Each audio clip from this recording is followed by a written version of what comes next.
মসজিদেরি নববীতে তোলাবাদের বসে সাথে, মসজিদেরি নববীতে তোলাবাদের সাথে বসে শিক্ষক যে ছিলেন তিনি হযরত মুহাম্মদ মুস্তাফা। কেন হলো মাদ্রাসা? অগমানুষ দুনিয়াবাসী চিনে নাও গো মাদ্রাসা। কেন হলো কার হুকুমে তোমাদের এই মাদ্রাসা? মসজিদের নববীতে আসহাবে সুফাদের সাথে বসে কোরআনের তালিম দিয়েছিলেন যিনি শিক্ষক ছিলেন হযরত মুহাম্মদ মুস্তাফা। কেন হলো মাদ্রাসা? অগমানুষ এলাকাবাসী চিনে না গো মাদ্রাসা। এই এলাকার মুসলিমেরা চাঁদা দেয় গো মাদ্রাসাকে তারা। এই এলাকার মুমিন মুমিনারা হৃদয় ভরে চাঁদা দেয় গো তারা। ঘুচল তাদের মনের কলি, পূর্ণ হলো মনের আশা। চিনে না গো মাদ্রাসা। অগমানুষ এলাকাবাসী চিনে না গো মাদ্রাসা। কেন হলো কার হুকুমে তোমাদের মাদ্রাসা? এই এলাকার মা বোনেরা, এই এলাকার মা বোনেরা যত্ন করে রান্না করে খাওয়াই তারা। এই এলাকার মুমিনা মা বোনেরা রান্না করে যত্ন করে খাওয়াই গো তারা। ঘুচল তাদের মনের ব্যথা, পূর্ণ হলো বুকের আশা। চিনে না গো মাদ্রাসা। অগমানুষ দুনিয়াবাসী চিনে না গো মাদ্রাসা। কেন হলো কার হুকুমে তোমাদের মাদ্রাসা? আপনাদেরকে মরিলে পরে, তোমাদেরকে মরিলে পরে, তোমাদের আব্বা মা বোন মরিলে পরে মাইয়াতকে সামনে করে, তোমাদেরকে মরিলে পরে মাইয়াতকে সামনে করে কাতার বেঁধে মাসুম তুলা বারা পড়ে যাবে জানাজা। চিনে না গো মাদ্রাসা। ভাগ্যবান হে মুসলমান চিনে না গো মাদ্রাসা। তুমি আমি মরিলে পরে কাতার বেঁধে তোলা বারা মাইয়াতকে সামনে রেখে পড়ে যাবে জানাজা, চিনে না মাদ্রাসা। মনে হলো কার হুকুমে তোমাদের মাদ্রাসা, মসজিদেরি নববীতে তোলাবাদের সাথে বসে শিক্ষক যিনি ছিলেন তিনি হযরত মুহাম্মদ, জোরে বলেন, মুস্তাফা। সবাই জলের মানে হয় শিক্ষক যে ছিলেন তিনি হযরত মুহাম্মদ মুস্তাফা, চিনে না গো মাদ্রাসা। সকলে বলেন আমিন। বড় নিয়ামত হচ্ছে মাদ্রাসা। শ্রদ্ধেয় সুযোগ্য অত্র এলাকার কৃতি সন্তান আপামা জনসাধারণের নির্বাচিত আজকে সদরে সভা উপস্থিত আমার সামনে দিনদার ইমানদার মুমিন ভাই সকল ও পর্দা থেকে শুননেওয়ালি মোমেনা মা ও বোনেরা, প্রশংসা, গণগান, স্তব, স্তুতি, ভালোবাসা, তকদির, হায়াত, মত, রুজি, জান্নাত, জাহান্নাম, পুলসেরাত সবকিছুর মালিক আল্লাহ।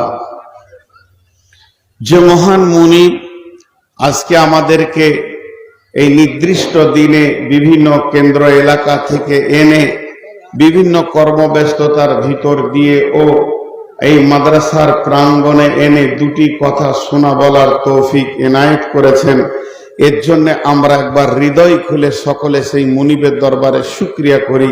সকলে বলি আলহামদুলিল্লাহ। আলহামদুলিল্লাহ বলেন, সকলে বলি আলহামদুলিল্লাহ। দরুদ ও সালাম বর্ষিত হোক আখিরি পয়গাম্বর নবী কুল শিরোমণি ইমামুল আম্বিয়া নবী মুহাম্মদুর রাসূলুল্লাহ সাল্লাল্লাহু আলাইহি সাল্লামের উপর। আল্লাহুম্মা আমিন, আল্লাহুম্মা সাল্লি আলাইহি, আল্লাহুম্মা বারিক আলাইহি। আমি আজকে আপনাদের সামনে মহাগ্রন্থ আল কোরআন থেকে যে আয়াতগুলো পড়েছি, এই আয়াতগুলো সূরা বাকারা, সূরা রুম এবং সূরা বাকারা, সূরা রুম ও সূরা নিসা থেকে পড়েছি। আয়াতগুলোকে সামনে রেখে কিছু কথা আপনাদের সামনে বলবো বলে নিয়ত করেছি। যদি আমার মাবুদ, যার মুষ্টিতে আমার প্রাণ, তিনি যদি আমাকে তৌফিক দেন তো ওমা তৌফিক ইল্লা বিল্লাহি আলাইহি তাওয়াক্কালতু ওয়া ইলাইহি উনীব। মা বোনেদেরকে একটা কথা বলছি, আপনারা আপোষে হয় কথা বলা বন্ধ করেন আর না হয় কেটে পড়েন। আর পুরুষদেরকে বলছি, সবারই দুটো করে আল্লাহ চোখ দিয়েছে, চোখ দিয়ে দেখি যদি আমার সামনে জায়গা ফাঁকা তো ওই জায়গাটা আমার, আমি যে জায়গাটা বসে আছি এটা আমার নয়, কারণ এটা কোরআন বলেছেন তাফাসসাহু ফিল মাজালিসি ফাফসাহু ইয়াফসাহিল্লাহু লাকুম। তো আমরা আস্তে আস্তে খালি জায়গাটাকে পুরা করে নিই। আর মা বোনেরা আপনারা মুখ বন্ধ করেন, ইনশাআল্লাহ আশা করি আল্লাহর উপরে ভরসা রেখে আমি আপনাদেরকে যেটা বলবো ইনশাআল্লাহ আপনাদের বুঝে আসবে বলে আশা করি। এ দাঁড়িয়ে আছে কেন? কাউকে মার্ডার করবে? বসেন বসেন বসেন বসেন। ওইখানে ও দাঁড়িয়ে আছে কেন? এই বস, ছোট ছেলে বেয়াদব। যারা ওই দূরে রাস্তার ধারে বসে আছেন, ভাই একটু আগিয়ে আসেন। কত বলছি, ভাই বলছি, বন্ধু বলছি, তারপরও কি আপনাদের মন দিল গলে না? আল্লাহ তাবারাক ওয়া তাআলা পৃথিবীতে যত প্রাণী আছে সমস্ত প্রাণীর ভিতরে শ্রেষ্ঠতম প্রাণী বানিয়েছেন মানুষকে। আল্লাহ তাবারাক ওয়া তাআলা তিনার সৃষ্টির ভিতরে সব থেকে দামি সৃষ্টি বানিয়েছেন মানুষকে,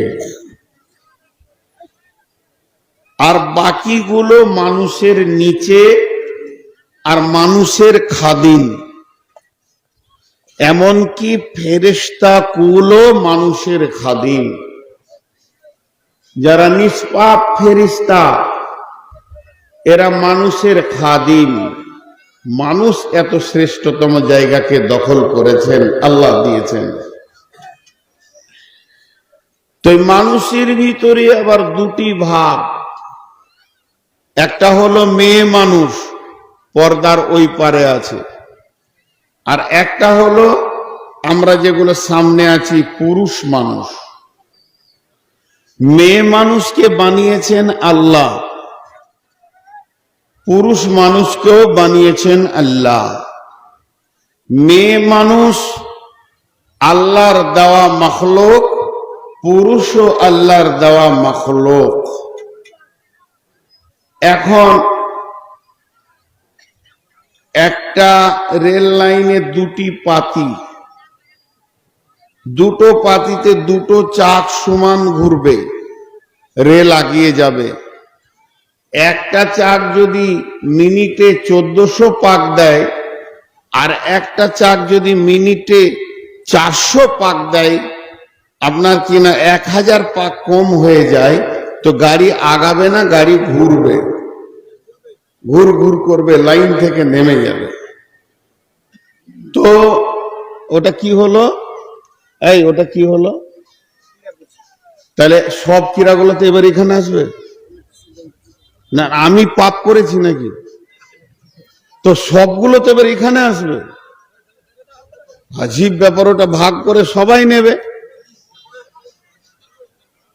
এটা কোন সিস্টেম করলেও, আর কে ওকে বললো যে এটা করো? দেন পানি খাই। এটা কি? এটা লাল কেন? না, আমি ঠান্ডা খাই। গরম জল জাহান্নামের খাবার।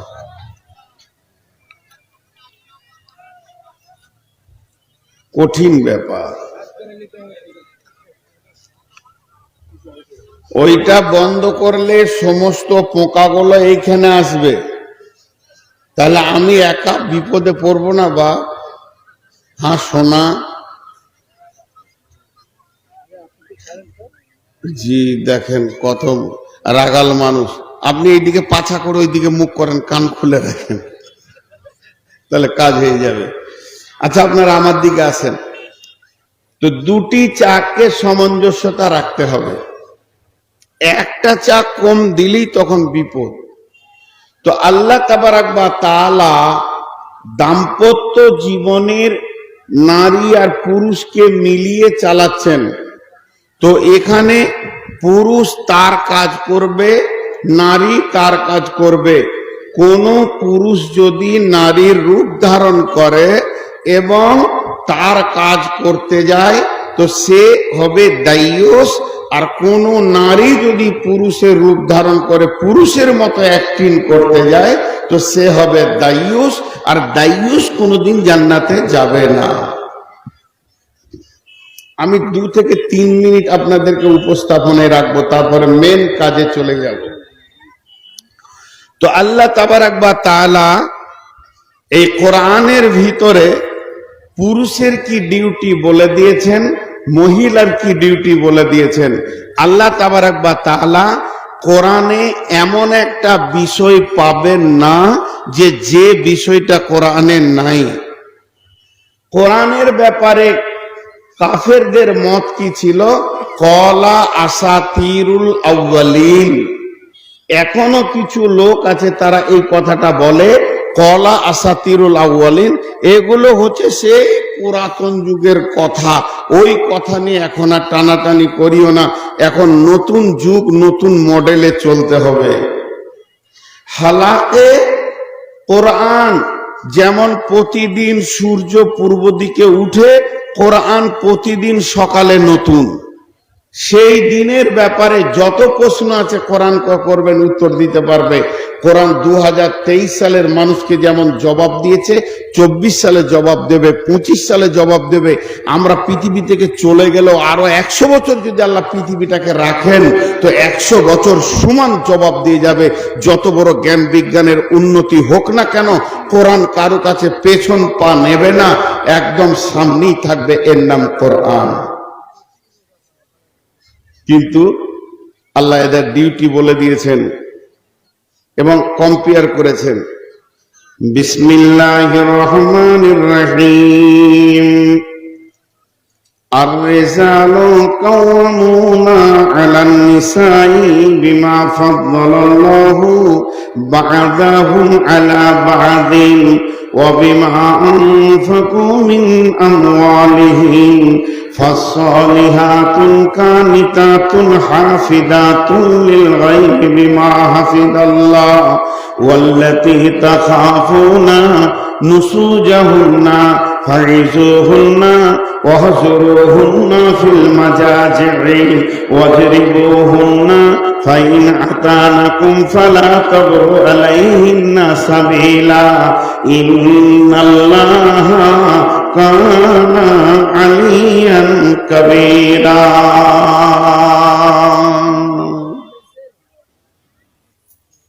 কি বলছে? আপনারা কি বলছেন ভাই?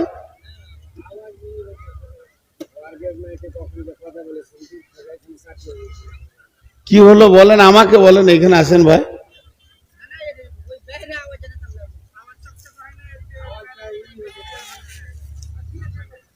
একবার একটা কাজ করেন তো, কমিটির লোককে বলছি, মেয়েদের প্যান্ডেলের ভিতরে আর এখানে যারা আছে শুনতে পেয়েছে নাকি দেখেন। যে এলো চষে, সে আছে বসে, আর লাড়া কাটাকে ভাত দিতেছে থেসে, ও ঘরে শুয়ে থাকবে, ওর কাছে কি পৌঁছানোর দরকার আছে? আর যারা এসেছে এরা শুনতে পেয়েছে কিনা দেখো। মেলাতে ও হই হামারি করছে, আর ওর কাছে পৌঁছানো কি দরকার আছে? কোন বক্তার এখানে বক্তা উঠবে না, এখন দুধ দাঁত ভাঙনি জ্ঞান দিতে এসছে। এই যে ভাই, আপনারা এখানে যতগুলি লোক বসে আছেন, শুনতে অসুবিধা হচ্ছে? এই দেখো, এদিকে তাকাও, একবার তাকাও, এদিকে কটা হাত উঠছে দেখো। ভাই আপনারাও বসেন, শুনেন। আর যারা বাড়িতে আছে ওরা গাফিল, ওরা আসেনি, ওরা আরাম করছে, আর মাঝে মাঝে গাল দিচ্ছে যে এরা মাইক বন্ধ করবে কখন রে, ঘুমই হয় না। তো ওদের জন্য এত ব্যথা কেন? তবে যদি প্যান্ডেলের ভিতরে কেউ শুনতে না পায়, আমার মা খালা বেটিরা যদি শুনতে না পায়, তো মাইকলাকে চাপ দিব, যেমন করি হোক এদেরকে শোনাও। এরা রাত জেগে ঘুম মেরে বসে আছে, আর ওরা বিছানায় শুয়ে আছে, ওদের পাছায় মাইক দিতে যাব? তো ভাই দুঃখ করো না, তোমরা আমার ছোট ভাইয়ের মতো, এটা আমি যুক্তি কথা বললাম, আমি ক্ষমা চাইছি যদি আমার বলাটা ভুল হয়, তো আমাকে মাফ করে দাও। তো এই মাঝে আর ডিস্টার্ব করো না। তো এইটা হলো কম্পেয়ার আয়াত। একটা উদাহরণ দিয়ে আয়াতটা শুরু করব। আমি ধরেন আপনাদের মাদ্রাসার হেড মৌলানা, আমি মাদ্রাসার হেড মৌলানা, আমার সামনে কিছু কাজ এসেছে। এইখানে মাদ্রাসা আছে, তো মাদ্রাসাতে একদিকে মেয়ে ছেলের মাদ্রাসা, একদিকে বেটা ছেলের মাদ্রাসা। তো একই মাদ্রাসাতে দুই ভাই বোন পড়ে, ভাইটাও পড়ে 5 জামাতে, বোনটা পড়ে 4 জামাতে, 1 বছরের ছোট বোনটা। তো আমার মাদ্রাসার কিছু কাজ আছে, এই মেহমান আসবে, বক্তা আসবে, রাঁধা বাড়া করতে হবে। তো আমি মনে মনে করলাম কাকে রাখা যায় এই রুমটার ভিতরে। তো আমার ব্রেনটা তখন বলল এরা ভাই বোনকে ওই রুমে ভরে দিই, কোনো ডিস্টার্ব হবে না, নিজের ভাই বোন। যে ছেলেটাকে বললাম, শোন রে বাবা, তোর বোনকে ডাক। 2 ভাই বোন আসলো, যে রুমটাতে ভরে দিলাম। দিয়ে ওর ভাইটাকে বলছি, তুই এক কাজ করবি, যত মাল চাহাবে এনে দিবি, তোর বোনকে বাইরে বের হতে দিস না, পর্দায় থাকবে, বড় হয়ে গেছে। আর ওকে বলছি, তুই রান্না কর, একে মশলা দিতে দিস না, তুই মশলাটা দোকান থেকে আনবি, কিন্তু হাঁড়িতে দিবি না। আর তুই হাঁড়িতে দিবি, তুই দোকান যাবি না। কাজগুলো কিরম ভাগ করছি, তুই লাড়বি, আচ্ছা শোন, তুই ওর সঙ্গে খানিক সবজি কেটে দিবি প্রয়োজন হলে, কিন্তু ওই তুই যেন হাঁড়িতে লাড়িস না।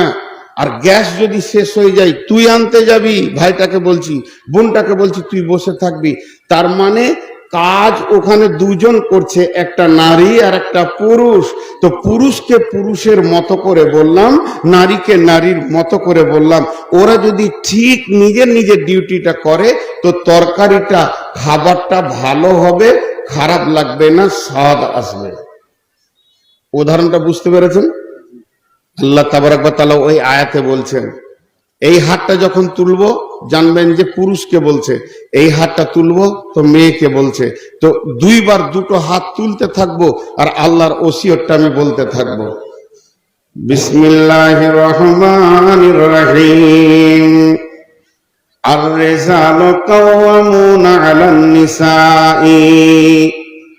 আল্লাহ মেয়েদেরকে বললেন, আর-রিজালু কাওয়ামুনা আলান নিসাই বিমা ফাদ্দালাল্লাহু বা'দাহুম আলা বা'দিন ওয়া বিমা আনফাকু মিন আমওয়ালিহিম ফাস-সালিহাতুন কানিতাতুন হাফিযাতুন লিল গায়বি বিমা হাফিযাল্লাহ ওয়াল্লাতী তাখাফুনা নুশুজাহুন্না ফা'iদুহুন্না واهجروهن في المضاجع واضربوهن فإن عطعنكم فلا تبغوا عليهن سبيلا إن الله علي كبيرا। একটা কত সুন্দর জি, ইন্নাল্লাহ আলিয়ান কাবিরা। এই কাবিরা শব্দটা যখন বলবো একবার জোরে প্রাণ খুলে সুবহানাল্লাহ বলবেন, কারণ আল্লাহর আয়াতের কি তার্জ, কি মওজু, কি কথার গভীরতা। আল্লাহ দুইজনকে বুঝাচ্ছেন, আবার দুইজনকে একসঙ্গে ওসিয়ত করছে। তখন এমনি করলাম জি, কাবিরা বলবো, আমি ইশারা করব, জোরে সুবহানাল্লাহ বলবেন। আর-রিজালু কাওয়ামুনা আলান নিসাই বিমা ফাদ্দালাল্লাহু বা'দাহুম আলা বা'দিন ওয়া বিমা আনফাকু মিন আমওয়ালিহিম ফাস-সালিহাতুন কানিতাতুন হাফিযাতুন লিল গায়বি বিমা হাফিযাল্লাহ ওয়াল্লাতী তাখাফুনা নুশুজাহুন্না ফা'iদুহুন্না ওয়াহজুরুহুন্না ফিল মাজাজি'i واضربوهن فإن عطعنكم فلا تبغوا عليهن سبيلا إن الله كان عليا كبيرا। আল্লাহ কত দামি কথা বলেন। এবার আমি এক ধার থেকে তরজমাটা শুরু করছি, ধ্যান দিয়ে শুনবেন। মাঝে খালি একটা কথা ছোট করে বললি, আমার নাম নবাব, কিছুরই নাই অভাব, ভিক্ষা করা স্বভাব। তো মাদ্রাসায় টাকা দিবেন তো? তাহলে ভালো করে ওয়াজ করবার। যদি মাদ্রাসায় টাকা না দেন তাহলে ভালো করে করবো না ইনশাআল্লাহ। সকলে জোরে বলি ইনশাআল্লাহ। ইনশাআল্লাহ আস্তে করে বলছে, গলা টেনে বলছে দিবে না। তো এবার দেখেন, মা বোনদেরকে বলছি। প্রথমে মেয়েদের কথা আল্লাহ তুলে ধরেছেন। বেটি, আজকে যতগুলি প্যান্ডেলে মেয়ে আছেন, আমি আপনাদের আব্বা। আজকে 2 ঘন্টার জন্য আমি আপনাদের আব্বা। যে বয়সেরই হন তাও বাপ বলবেন, আর আপনাদেরকে আমি বেটি বলবো। কারণ বিশ্বনবী নিজের মেয়ে ফাতেমাকে ফরজ গোসলের শিক্ষা দিয়েছেন। তো আমি দুটি কথা বলবো। কিছু কথা আছে, কথার সাউন্ডে বোঝা যায় কথাটা মেয়েদের না পুরুষের। আরেকবার বলছি, কিছু কথা আছে, ওই কথাটা আপনার কানে পড়লে আপনি বুঝবেন কথাটা মেয়েদের না পুরুষের। যেমন একটা কথা বলি, বলছে বেটা ছেলে, আমাকে কে বলছেন? এই মৌলানা ভাই বলছেন। কি বলছেন? এই জানলার ধারে দুজন ফিস ফিস করছে, আর আপনি জানলার ওই দিক থেকে কান লাগিয়েছেন। উনি আমাকে বলছেন, কি বলবো মৌলভী সাহেব, আমাকে খালি বলছে যে আমার দেওরটা ভালো লয়, আমার নন্দটা ভালো লয়, খুব বদমাস, আমাকে জ্বালায়। কথাটা পুরুষের না মেয়ের? পুরুষের না মেয়ের? দুজন বেটা ছেলে বলা বলি করছি, কিন্তু কথাটা কার? কেন বলেন তো? পুরুষদের জীবনে দেওরও হবে না, নন্দ হবে না। কথাটা বুঝে পেরেছেন? আপনাকে বুঝিয়ে নিতে হবে এটা মেয়েদের কথা, যদিও বের হচ্ছে পুরুষের মুখ থেকে। আবার আমি ওকে বলছি, আরে নসিব খারাপ, সেই দিন আমাকে ও এসে বলল, ও মানে নাম বলছি না, এসে বলল আমার শালিটা চলে গেছে কার সঙ্গে। তো কথাটা কার? পুরুষের না মেয়ের? মেয়েদের জীবনে শালিও হবে না, শালাও হবে না, আর পুরুষের জীবনে দেওরও হবে না, নন্দ হবে না। তো কথা বুঝে নিতে হয়। তো আল্লাহ কোরআনে শব্দ ব্যবহার করছে পুরুষ, কিন্তু বলছে মেয়েদেরকে। দেখেন, বিসমিল্লাহির রহমানির রহিম। ও আমার বেটি, ওরে আমার সোনামানি কলিজার টুকরা, তোমাদের আমি আব্বা, একবার বেটি রে বাপের সাউন্ডের উপরে কানটা দাও। তোমার আব্বা আল্লাহর কালাম পাক থেকে তোমাদেরকে বলছে, আমি আপনিও বলছি না তুমি বলছি, মানে তোমরা আমার বেটি, স্নেহের সম্পর্ক তৈরি করলাম কথাগুলো গোছিয়ে বলার জন্যে। ওরে আমার বেটি রে, আল্লাহ বলছেন, রে আমার বান্দির দল, তোরা কান করে শোন। আর রেজাল কাওয়ামুন, আমি পুরুষদেরকে তোদের ওপরে নেতা বানিয়েছি, তোদের ওপরে নেতৃত্ব দেবে, তারা তোদের ওপরে বসে থাকবে, আর তোরা তাদের অধীনস্থে নিজের জীবন কাটাবি। খবরদার, তোরা নেতৃত্বের গদিতে বসতে যাবি না। আর রেজাল কাওয়ামুন আলান নিসা, পৃথিবীর বুকে যত পুরুষ আছে সব মেয়েদের নেতা হবে। অর্থাৎ একটা কথাই শুনেলেন, যত বেটা ছেলে মায়ের পেট থেকে এই আল্লাহর জমিনে চলে আসে, তারা আদমের মতো বাপের ভূমিকা নিয়ে আসে, আর যত মেয়ে মায়ের পেট থেকে পৃথিবীর মাটিতে আসে, তারা আম্মাজান হাওয়ার ভূমিকা নিয়ে আসে। অতএব শুনেলেন, আমার আল্লাহর কালাম পাক মেয়েদেরকে নেতৃত্বের গদিতে বসতে হারাম করে দিয়েছে।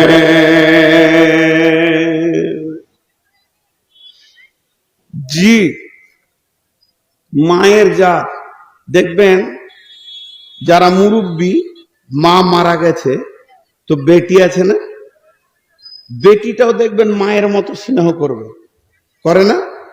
বেটি দেখবেন আব্বার মাথায় কিছু আছে তো ঝেড়ে দেবে, বেটা ঝাড়বে না, ও আর বেটি এসে ঝেড়ে দেবে, মাথায় তেল দিবে।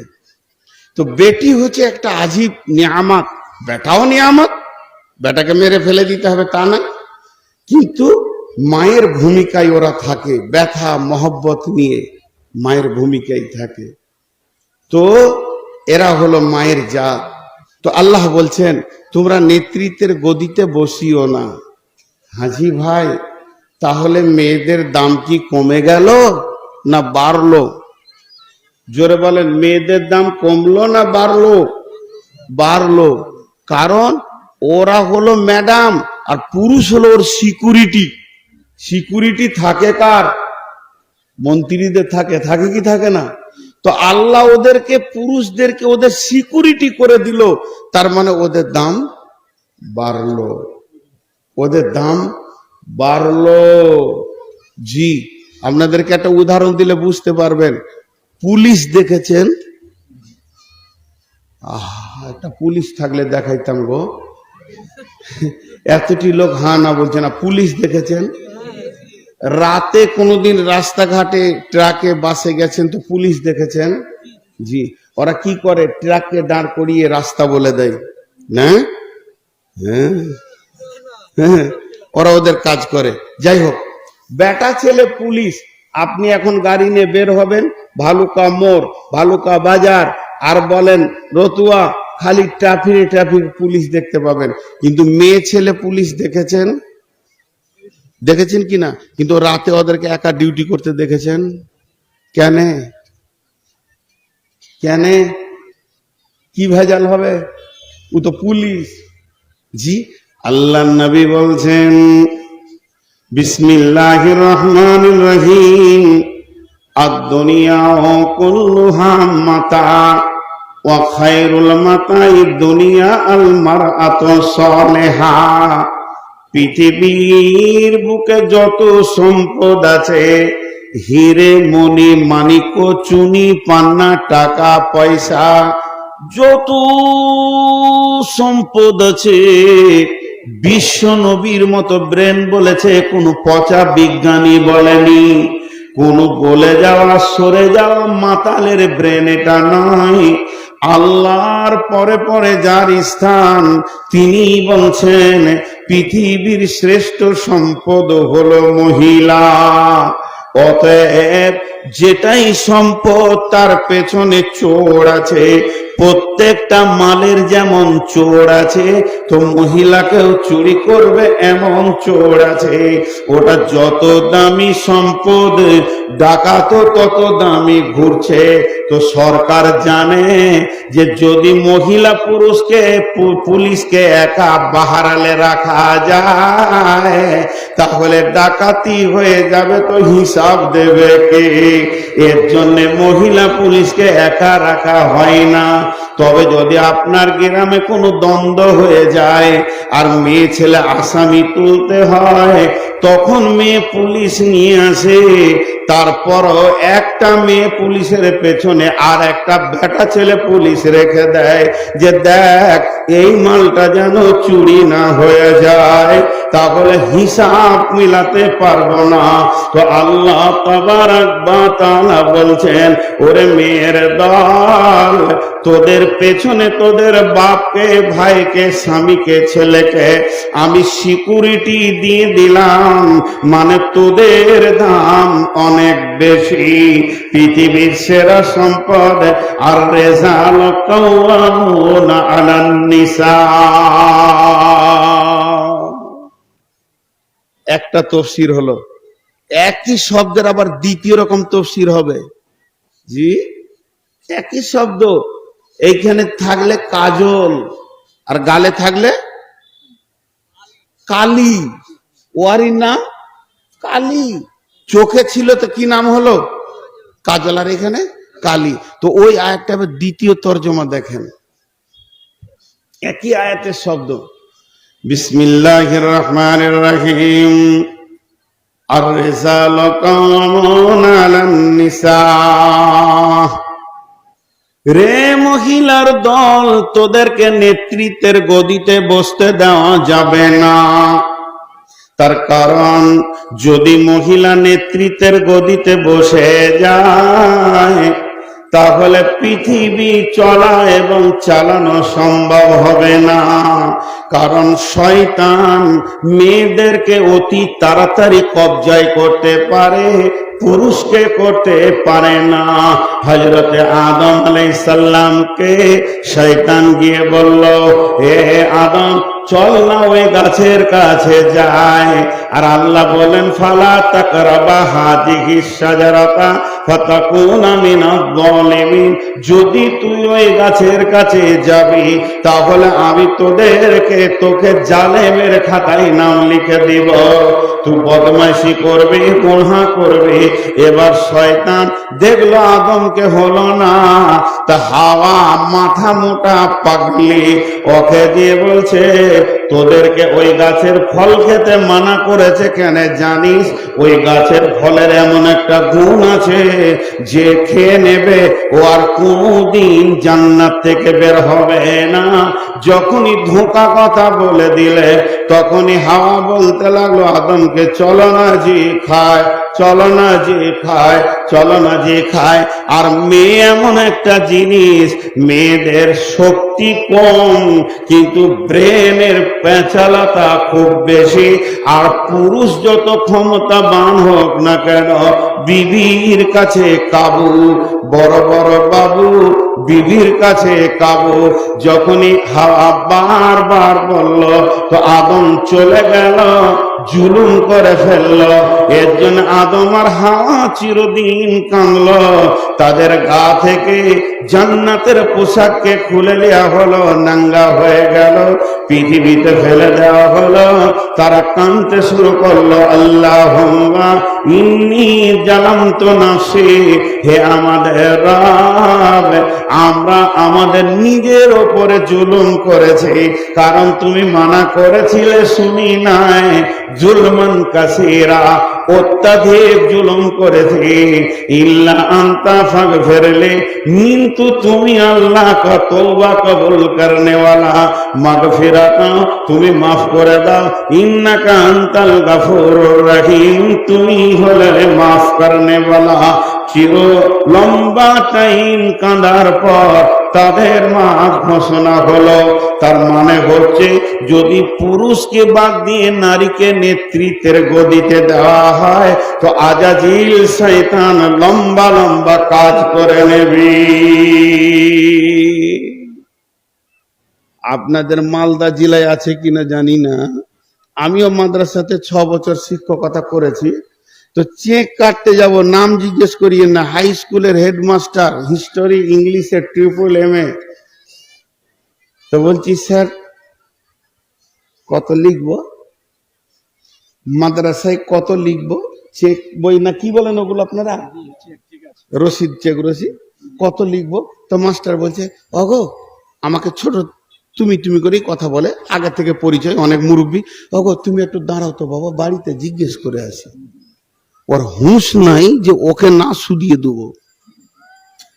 জি, এক মৌলানা সাহেব জালসা করছে, কানে হাত দিয়ে সুর করে, আর লোক মাতোয়ারা হয়ে গেছে, যে বলছে বিবির কথা কে কে শুনে না এই দিকে আসেন, আর এই সোজা করে একটা দড়ি দিয়ে দিয়েছে, আর যে বিবির কথা শুনে ওই দিকে থাকবে। তো সবটি লোক ওই দিকে, সবাই তো বিবির কথা শুনে, সকালে উঠে বলছে আজকে বেগুন নিয়ে এসো, তো বেগুন আছে, তো কথা শুনছে না ও, খালি একজন এই দিকে আছে, একজন। তো মৌলানা বলছে আচ্ছা তোকে মুসাফা করি রে ভাই, তুই আমার কলজিয়াটা ঠান্ডা করলি। একজন তো বিবির কথা শুনে না। তখন আগে এসে বলছে মৌলানা আপনি যেটা ভাবছেন ওটা লয়, আমার শরীরটা খুব খারাপ, জ্বর জ্বর, বিছান থেকে উঠতে পারছি না। তো বিবিকে বললাম জলসাই যাই, লক্ষণপুর, নূর মোহাম্মদ এসছে। তো বলছে যেও না জি, ভিড়ে তোমার অসুবিধা হবে, পড়ে যাও যদি কোথাও।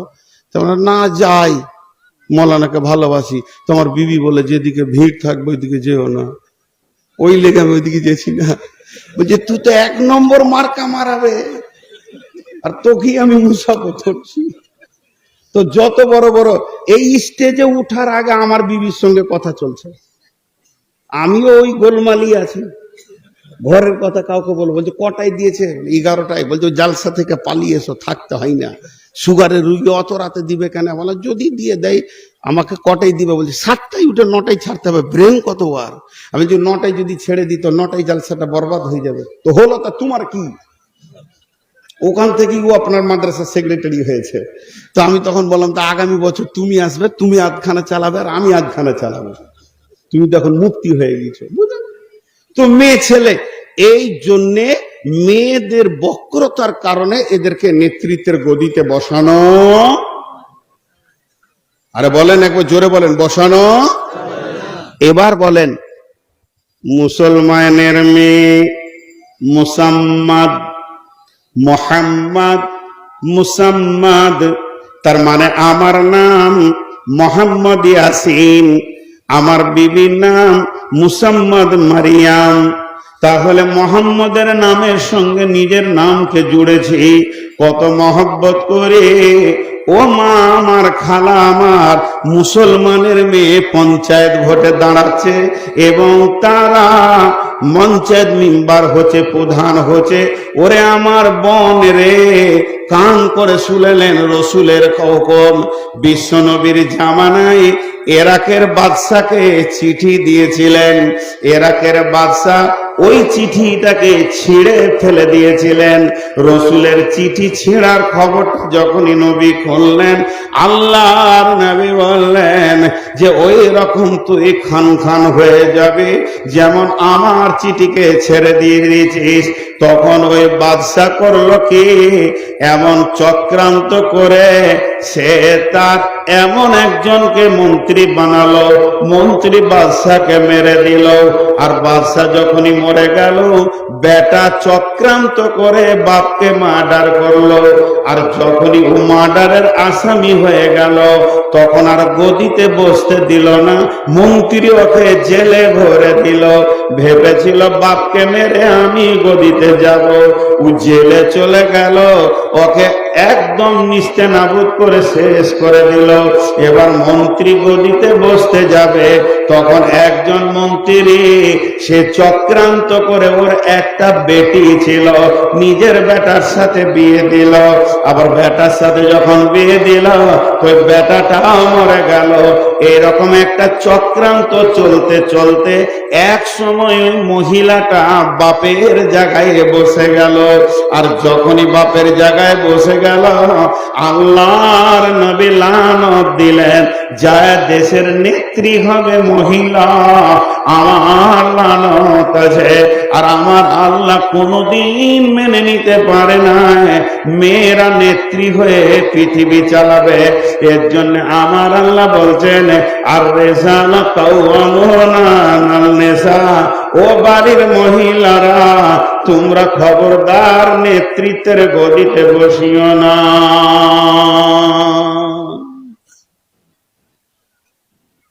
লক্ষণপুরের গলিতে গলিতে আপনাকে ঘুরিয়ে নিয়ে বেড়াবো। আপনি আর আমি দুই দোস্তে বাড়ির গলি গলি গলি গলি গলি গলি ঘুরে বেড়াবো। আর সাদা কাগজে, এটা কার বাড়ি গো? এটা হচ্ছে আফজালের বাড়ি, আফজালের বাড়ি। এমন করে টিক মারবো একটা, বাড়িটা দুঃখী না বাড়িটা সুখী? কিসের টিক মারবো? বাড়িটা দুঃখী না বাড়িটা সুখী? এটা হাদিস বলছি না, দেখেন আমার কথা খুব ক্লিয়ার। এটা হাদিস নয়, এটা দার্শনিকদের কথা, বড় ফিলোজফারদের কথা। তুমি কি করে লিখবে গাড়িটা দুঃখী? বলছে শুনে লাও, যে বাড়ির মহিলার গলার স্বর, মহিলার কণ্ঠ, মহিলার আওয়াজ বাড়ির সদর রাস্তায় পৌঁছে যাবে, জেনে লাও ওই বাড়িটা হলো দুঃখী বাড়ি। আর যে বাড়িতে পুরুষদের ওপরে মেয়ে গিথনটা হাত হিলাবে, জেনে লাও ওই ফ্যামিলি কোনোদিন শান্তি পায় না, আর পেতে পারে না। এর জন্যই তো পুরুষকে নেতা করা হয়েছে। সব বাড়িতে এরকম আছে। একটা মেয়ের নেতা হবে কজন? 4 জন। একটা মেয়ের জন্ম থেকে মত পর্যন্ত নেতা হবে কজন? 4 জন। কি একটা শব্দ আসছে না? কজন নেতা হবে? আপনারা মুখ খোলেন। 4 জন। যেদিন মেয়েটা জন্ম নেবে সেদিন তার নেতা হবে তার আব্বা। মেয়েটা ধীরে ধীরে বড় হবে, ইয়ং হবে, ব্যাচেলিয়ার হবে, যুবতী হবে, নেতা থাকবে তার আব্বা। আব্বা যদি মারা যান, আব্বা যদি প্রবাসে কুয়েতে সৌদিতে বাস করে, ঘরে থাকে না, আব্বা বেঁচে আছে, কুয়েতেও নাই, পাগল হয়ে গেছে, লাঙ্গা হয়ে হুঁশ নাই, জ্ঞান নাই, রাস্তায় ঘুরে বেড়াচ্ছে, তো ওই মেয়েটির নেতা হবে তার বড় ভাই। বড় ভাই না থাকলে 2 নম্বর 3 নম্বর পর্যায়ক্রমে ভাই হবে নেতা। যেদিন আব্বা আর ভাই মেয়েটির বিয়ে দিয়ে দেবে, সেদিন মেয়েটির নেতা হবে তার স্বামী। স্বামী যদি মারা যান, স্বামী যদি প্রবাসে থাকেন, কিংবা স্বামী পাগল হয়ে গেছে, তো ওই মেয়েটার নেতা হবে তার পেটের ছেলে। বন্ধু আমার শুনেলেন, মা স্বামী নাই, মেয়েটির বয়স 62-70 হয়ে গেছে, জওয়ান বেটা আছে, বেটা হবে মায়ের নেতা। তারপরও মাকে নেত্রী বানানো যাবে না। ওই ফ্যামিলি থেকে যদি কোনো বিয়ে বাড়ি যেতে হয়, কোন রোগীকে দেখা করতে যেতে হয়, কিংবা মেয়েটি যদি মনে করে বাপ ভাইয়ের বাড়ি বেড়াতে যাব, বেটার বিনা হুকুমে বাড়ির চৌকাঠার বাইরে যেতে পারবে না। মায়ের পায়ের তলে জান্নাত, এটা ধ্রুব সত্য হলো। এটাও সত্য যে মা যতই মা হোক না কেন, মাকে কষ্ট দিলে বেটা জাহান্নাম চলে যাবে। এটা যতই কোরআন আল্লাহ বলেছেন, আল্লাহ সবই ঠিক বলেছেন, তারপরও সেই মাবুদের হুকুম ওই মা নেত্রী হতে পারে না। ফ্যামিলিকে কন্ট্রোল করে চালাবে তো পুরুষে চালাবে, মেয়েদেরকে নেতা বানানো যাবে না। এর জন্য একজন মুফাসসির লিখছেন, বলছেন যখন কোন মেয়ে জাহান্নামে যাবে তোর গলাতে 4খানা পুরুষকে বেঁধে দেওয়া হবে। আব্বা থাকবে, ভাই থাকবে, স্বামী থাকবে, ছেলে থাকবে, এই 4 জনকে সঙ্গে করে নিয়ে জাহান্নামে যাবে। আর যখন কোনো ছেলে জাহান্নামে যাবে তার গলাতেও 4টা মহিলা থাকবে। হয় সে মায়ের কারণে জাহান্নামে যাবে, না হয় বোনের কারণে, না হয় বেটির কারণে, না হয় সে বিবির কারণে জাহান্নামে যাবে। অতএব মারে বোনেরে, আমার আল্লাহ বলছে রে তোমরা সব সময় নম্র হয়ে যাও, নিচু হয়ে যাও। স্বামী, ছেলে, বাপ আর বেটার অধীনস্থে নিজের জীবনকে কাটাও। স্বাধীনতার মধ্যে যেও না, জান্নাতের গন্ধ পাবে না।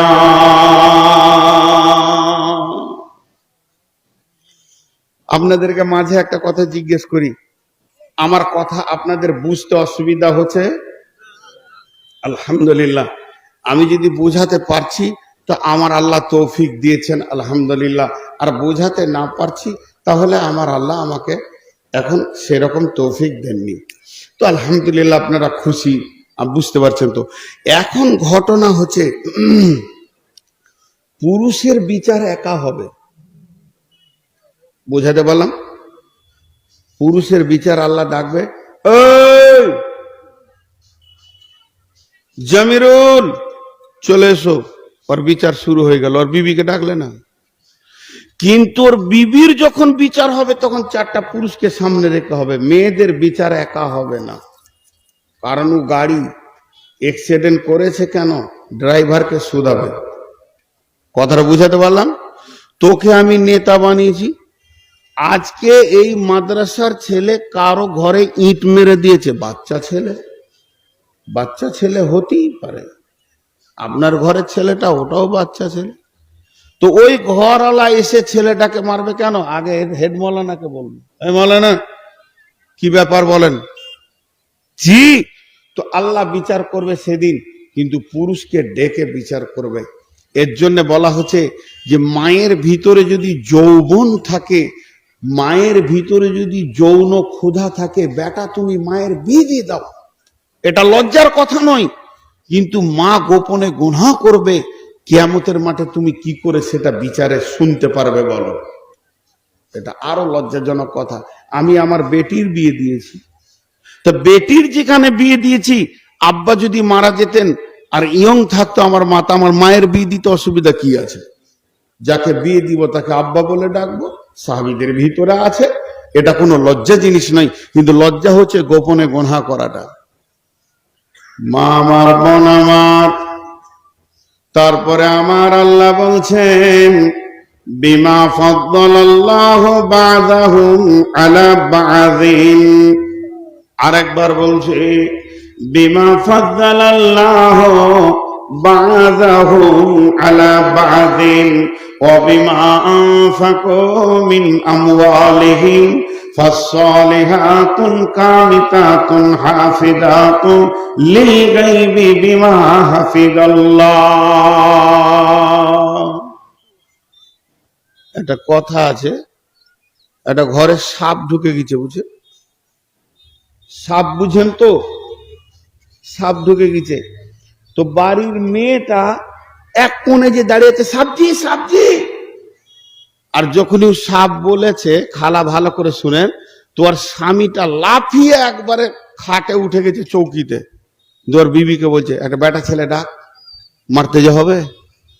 তখন ওর বিবি বলছে তুমি যে বেটা ছেলে গো, তো বলছে লাঠি দে তাহলে। ভয়ে ও যে বেটা ছেলেটা ভুলে গিয়েছে সাপটা দেখে, চিল্লাইছে একটা বেটা ছেলে ডাক, ওকে মারতে হবে, লাঠি দেয়। তো বলছে তুমি যে বেটা ছেলে, বলছে তাহলে লাঠি দে, দেখছি এবার পারবো। তো আমরা বেটা ছেলে, বক্তা সহ এই শ্রোতাটি বেটা ছেলে, ওই ধারে বেটি ছেলে। তো আমরা কেন বেটা ছেলে, কেন? তার প্রতীক চিহ্নটা কি? দৈহিক ব্যাপারে মেয়েরা আলাদা, দেহ আলাদা, আমাদের দেহ আলাদা, এটা ঠিক আছে, তফসির পরে করছি। কিন্তু কোন কাজের জন্য আমরা বেটা ছেলে? সাপ মারবো, বাঘ মারবো, বিবিটা পেছনে থাকবে, সামনে সিংহ মারবো, বাঘ মারবো, তবেই তো বেটা ছেলে না? ওকে আগে দিচ্ছি, দেখ তোরে ভূত আছে নাকি। একটা সত্য ঘটনা শোনাইছি, আমার সঙ্গে পড়েছে, একসঙ্গে ফারেক হয়েছি, মৌলানা মুদাসসির নাম। তার ঘটনা ঘটেছে কি, মুর্শিদাবাদে পাটের চাষ আছে, ধ্যান দিয়ে শুনবেন, পাটের চাষ আছে। তো ওই দুই ভাই, ওরা একটা বড় একটা ছোট, কথাটা ভালো করে শুনেন, আপনাদের বিরক্ত লাগছে নাকি? দুই ভাই, তা একজন গেছে হরিশ্চন্দ্রপুর বাজার, আর একজন ঘরে আছে, বরকাটা ঘরে আছে, ওর বয়স 40-42, ছোটকা গেছে হরিশ্চন্দ্রপুর বাজার, ওর বয়স 20-22, মাঝে 2-3টা বোন আছে।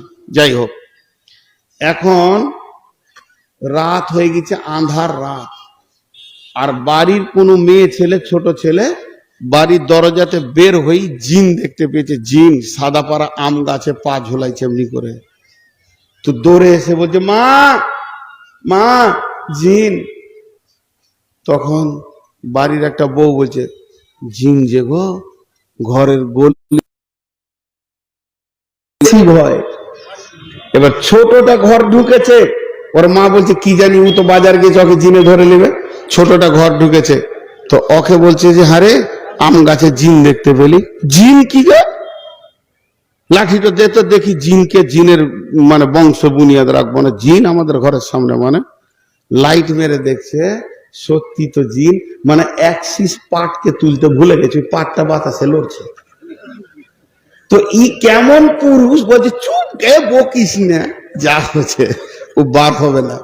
তো পুরুষ কেন পুরুষ? পুরুষ কেন পুরুষ? আপনার আমার একটা খারাপ ধারণা আছে, এই ধারণাটা আল্লাহ বলছেন, আমি বলিনি। আমি বললে আপনি আমার গলাকে চেপে ধরবেন আর বলবেন যে কি ঝোঁটা কথা শুরু করেছিস। আল্লাহ বলছেন, ধারণাটাকে আলাদা করে দিচ্ছেন। যদি কোনো ছেলেকে বলা হয় তোমার বিবি কে না মহিলা, তুমি কে না আমি পুরুষ, আমি মেয়েদের লিস্টে নাম লিখব না, আমি মহিলা হব না, আমার পুরুষের লিস্টে নাম থাকবে, আমি পুরুষ। তাহলে ওকে আমি জিজ্ঞেস করব, তুমি কেন পুরুষ? আল্লাহ কি বলেছে বলো? তখন সে মনে মনে ভাববে যে আমি পুরুষ এই জন্যই, যেদিন আমি বিবিকে বিয়ে করে নিয়ে আসি সেদিন একখানা মানুষ আমার বিছানায় এসেছে, আর আমি এত দামি পুরুষ, ওকে 4টা-6টার ছেলের মা বানিয়ে দিয়েছি। এরপরে যদি আমাকে কেউ পুরুষ না বলে তো রাগ করব। পুরুষত্বের প্রতীক চিহ্ন হলো ছেলের মা বানানো। যদি মা বানানোটাই পুরুষের প্রতীক চিহ্ন হয়, তাহলে আমি নূর মোহাম্মদ বলছি, কান করে শোনেন, একটা পুরুষ খুব মেহনত করলে 1 বছরে 1.5 বছরে একটা কিংবা জমজ হলে 2টা ছেলের মা বানাবে। আর শুকর এক সিজনে 18টা সন্তানের মা বানায়, কুত্তা 7টা-8টা ছেলের মা বানায়। তাহলে ওরা কি আমাদের থেকে দামি পুরুষ? জি না, আমার আল্লাহ ওই ভেজালটাকে মেরে দিয়েছেন। এরকম একটা কথা আয়াতে বলে, বিমা ফাদ্দালাল্লাহু বা'দাহুম আলা বা'দিন, ছেলের মা বানানো আর ছেলের মা হয়ে যাওয়া দুটার নাম পুরুষত্ব, মহিলাত্ব নয়। এ দুটা নারীর পরিচয় নয়, পুরুষের পরিচয় নয়। ওটা আমি রব তোমাদেরকে খুশি করার জন্য দিই। বিমা ফাদ্দালাল্লাহু বা'দাহুম আলা বা'দিন, এর জন্য তোমাদেরকে পুরুষ বলা যাবে না। ওই জিনিসটা সবাই পারে, এর জন্য পুরুষ বলা যাবে না। জি কেন? তাহলে আমি পুরুষ কেন? আমাকে পুরুষ আল্লাহ বলছেন কেন? সন্তান। এখন বলেন, আমি আর আমার বিবি, আমি আমার বিবিকে দুটো 100 টাকা নোট দিয়েছি। খুব ভালো করে শুনবেন, বিচার আপনারা করবেন। আর আমার বিবি আমাকে একটা 200 টাকা নোট দিয়েছে। আমি দুটো 100 টাকা নোট দিয়েছি, ও আমাকে দুটো 100 টাকা নোট দিয়েছে, আর আমি দিয়েছি একটা 200 টাকা নোট, কিংবা ও আমাকে একটা 200 টাকা নোট দিয়েছে, আমি দুটো 100 টাকা নোট দিয়েছি। কারো কাছে কারো ধার আছে? আরে বলে না ধার আছে। আল্লাহ বলছে, শোনো, বাচ্চা হওয়ার ব্যাপারে তোমরা যখন দৈহিক আনন্দে মেতে যাও, মাখামাখি করো, তখন তুমি যতটা বিবিকে আনন্দ দাও, খুশি দাও, অতটাই পরিমাণ তোমার বিবি তোমাকেও আনন্দ দেয়, খুশি দেয়। একজন দাও আর একজন দেয় না তা নয়, দুইজন দুইজনকে পরিপূর্ণ করে দাও। বিমা ফাদ্দালাল্লাহু বা'দাহুম আলা বা'দিন। এর জন্য একটা সন্তান পৃথিবীতে আসছে। এই সন্তানটা আসার ব্যাপারে তোমার যতটা ভূমিকা আছে, তোমার বিবিরও অতটা ভূমিকা আছে। বরং তোমার বিবি পেটে বয়ে নিয়ে বেড়ায়, দুধ পান করায়, এর জন্য ওর আরো দুটি লাভ আছে। অতএব সন্তান বানানোর নাম পুরুষত্ব নয়, পুরুষত্ব হলো এটাই, অবিমা আনফাকু মিন আমওয়ালিহিম। হে পুরুষের দল, হে মারদের দল, হে মুমিনের দল, হে আল্লাহর গোলামের দল, আজকে কান করে শুনলেন, সূরা নিসাতে আল্লাহ বলছেন, ওয়াবিমা আনফাকু মিন আমওয়ালিহিম। তুমি পুরুষের জন্য, তুমি শীতে কাঁপবে, গ্রীষ্মে পুড়ে যাবে, বর্ষাতে ভিজে যাবে, আর এখান থেকে মাল নিয়ে গিয়ে হরিশ্চন্দ্র করে দেবে, সেখানে কুলিগিরি করবে। তুমি কষ্ট করে ইট ভাটাতে কাজ করবে, হাড় ভাঙা পরিশ্রম করে বিবিকে আনন্দ দেবে, বিবির মুখে খাবার দেবে, বিবিকে সাজাবে, বিবিকে কসমেটিক্স দিয়ে তার গালকে সাজাবে, আর বিবিকে কাপড় পরাবে, বিবির চিকিৎসা তুমি দায়িত্ব নেবে। এর জন্যই তুমি পুরুষ। ইনকামের দায়িত্ব কার? একজন দুইজন করে উঠছে কেন? আসলে যাদের বিবি মরে গেছে ওরা বলছে ঘর যায়, আজকে জালসা আমাদের লয়। আর যার বিয়ে হয়েছে সে বলছে ঘর যাই, বিবি যখন আছে তো বসেন। এই আয়াতে যত যুক্তি কথা আছে আজকে আপনাদেরকে আমি দিব। তাহলে ইনকামের দায়িত্ব কার? মুখ খুলছে না, মরা রোগীর চিকিৎসা হয়। ইনকামের দায়িত্ব কার? পুরুষের। এখন একটা কথা জিজ্ঞেস করব, এই কথা আমি জিজ্ঞেস করব আর আপনাদের দিকে ভিখিরির মতো হাত পেতে বলছি, উত্তরটা দেবেন চিল্লিয়ে লয়, সবাই হালকা করে মুখ খুলে বলবেন ঠিক না ভুল। প্রত্যেকটি ফ্যামিলিতে এখন অশান্তি চলছে, ঠিক না ভুল বললে না? একবার মুখ খুলেন আল্লাহর রাস্তে। তবে আমাকে বুঝাতে ভালো লাগবে ভাই, আপনারা জ্ঞানী মানুষ, বুদ্ধিজীবী মানুষ, আপনাদের সামনে আমাকে কথা বলতে ভয় লাগছে, তো একটু হ্যাঁ না বললে আমাকে ভালো লাগে। আমি অনেক জালসাতে বলি, আপনারা নিচে বসে আছেন খড়ের পলের ওপরে, আমি আছি মঞ্চে, তারপর আবার চেয়ারের ওপরে, তাহলে কার দাম বেশি? বলছে সবাই আপনার দাম বেশি। মাথা খারাপ? দাঁড়ির দুটা পাল্লা, যেটা ওপরে থাকে ওর মাল নাই, যেটা নিচে থাকে ওরই মাল আছে। উঁচাতে বসে থাকা যদি সম্মান বেশি হতো, তো বাঁদর তো অনেক উঁচাতেই থাকে, ওকে হেডমাস্টার করেন গা। তো আমি তো সেই বাঁদর বলি উঁচাতে বসেছি। যত জ্ঞানী আপনারাই, তো একটু মুখ খুলে আমাকে আগিয়ে এলেন, নাহলে আমি ক্লান্ত হয়ে যাব। আপনি বুঝতে পারবেন, তখন আমি আর একটা সাবজেক্ট ধরতে পারবো, কারণ আমি ধারাবাহিক বক্তব্য রাখি, শুধু এটা আপনাদের দোয়াতে। কিন্তু আমি বড় আলিম নই, জোরহাত করে বলছি, আমার কাছে কেউ ফতোয়া জিজ্ঞেস করবেন না, ফতোয়া দিব না, লাই দিতে পারবো না, পুঁজি নাই, মুখস্থ করা মাল ঝাড়ছি, লেবেন লেবেন, না লেবেন না লেবেন। তো অতএব একবার করে মুখ খুলবেন। তিনটে চারটা কথা জিজ্ঞেস করব। প্রত্যেকটা ফ্যামিলিতে এখন বেটার বিয়ে দিয়ে বউ বেটা এই নিয়ে শান্তি না অশান্তি? একটা গেল। 2 নম্বর, প্রত্যেকটি দাম্পত্য স্বামী স্ত্রী যে পৃথিবীতে বাস করছে, এদের ভিতরে স্ত্রীর কথায় বেশি চলছে না পুরুষের কথায় বিবি বেশি চলছে? স্ত্রীর কথায় বেশি চলছে। 3 নম্বর, যে বাচ্চাগুলো হচ্ছে ছোট ছোট ছোট ছোট লালু ভুলু সুন্দর সুন্দর, তাদের তো বুদ্ধি কম, তারা মামাকে খালাকে বেশি ভালোবাসে না চাচাকে ফুপিকে বেশি ভালোবাসে? বলেন। মামার দিকে বেশি ধরছে না? 4 নম্বরটা জিজ্ঞেস করে নিব, যে বউগুলো আসছে শ্বশুর শাশুড়িকে দেখতে পারছে? জোরে বলেন। এটা এই পর্যন্ত রাখেন। 3-4টা জিনিসকে নিয়ে এক জায়গায় করব, মাঝে উল্টো পাল্টা কেউ করিয়ে না, তাহলে আমার ব্রেন থেকে সরে যাবে। এই 4টা রোগ প্রত্যেকটি ফ্যামিলিতে জুড়ে গেছে, এটা জমার খাতায় 5 মিনিট রাখেন। এরপর আরেকটা অ্যাঙ্গেল টানছি, বিয়েতে পণ নেওয়া যাবে না এমন কোনো হাদিস আছে? আমি জানি না, কারণ আমি বললাম কমজোর। আমাকে একজন ইঞ্জিনিয়ার, আন্তর্জাতিক মানের শিক্ষিত মানুষ, তিনি ইংল্যান্ড থেকে ইঞ্জিনিয়ারিং পাস করেছেন, তো আমাকে জিজ্ঞেস করছে, বাবা নূর মোহাম্মদ বলো তো, বিয়েতে পণ নেওয়া যাবে না, আল্লাহ রসুল হারাম করেছেন, এইরকম একটা হাদিস বলো তো। বলে, চাচা আমাকে 1 সপ্তাহ টাইম দেন। অনেক আলেমকে জিজ্ঞেস করলাম, বলতে পারেনি।